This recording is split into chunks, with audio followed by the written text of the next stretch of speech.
Tanaman paku atau Pteridophyta dari kelompok 3. Perkenalkan, nama saya Marsha Zafirah, absen 13.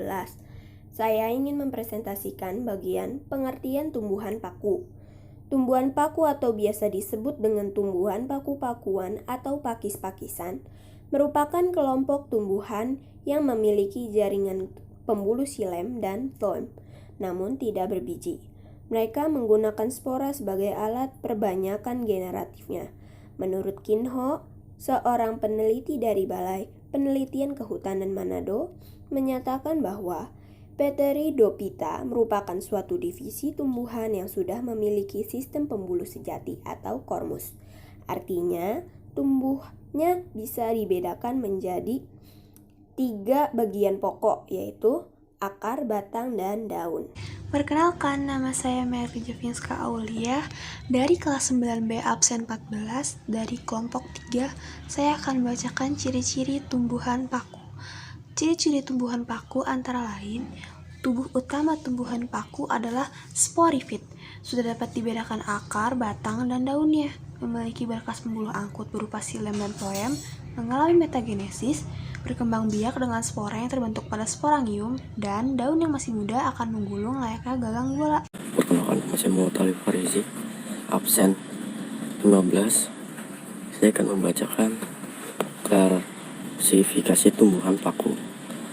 Pteridophyta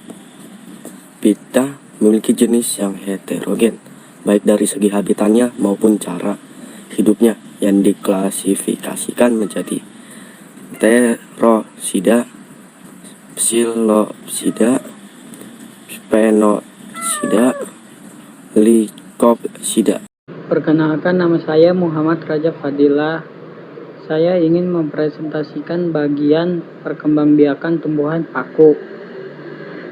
Tumbuhan pakis dan juga tumbuhan paku lain tidak berkembang biak dengan menggunakan bunga, tetapi menggunakan spora. Tumbuhan paku juga tetap dapat menghasilkan sel kelamin dalam perkembangbiakannya. Tumbuhan paku dapat mengalami perkembangbiakan secara vegetatif maupun generatif. Tumbuhan paku jika diamati berada di dalam tahap yang dapat menghasilkan spora. Jika kadar air pada kotak spora berkurang, kotak spora akan pecah mengeluarkan spora yang ada di dalamnya. Spora akan tersebar dan akan tumbuh menjadi protalium jika lingkungannya sesuai untuk tumbuh. Protalium akan berkembang dan menghasilkan antheridium dan archegonium. Antheridium akan menghasilkan sperma berflagel atau berekor, dan archegonium menghasilkan sel telur. Nama saya Emda Fadilah, absen 17. Ini adalah contoh perkembangbiakan tumbuhan Pteridophyta atau tumbuhan paku. Perkenalkan, nama saya Muhammad Fahariri. Saya pastikan kelanjutan. Fertilisasi terjadi jika sperma yang dihasilkan oleh antheridium sampai pada sel telur yang dihasilkan oleh archegonium sehingga akan dihasilkan zigot.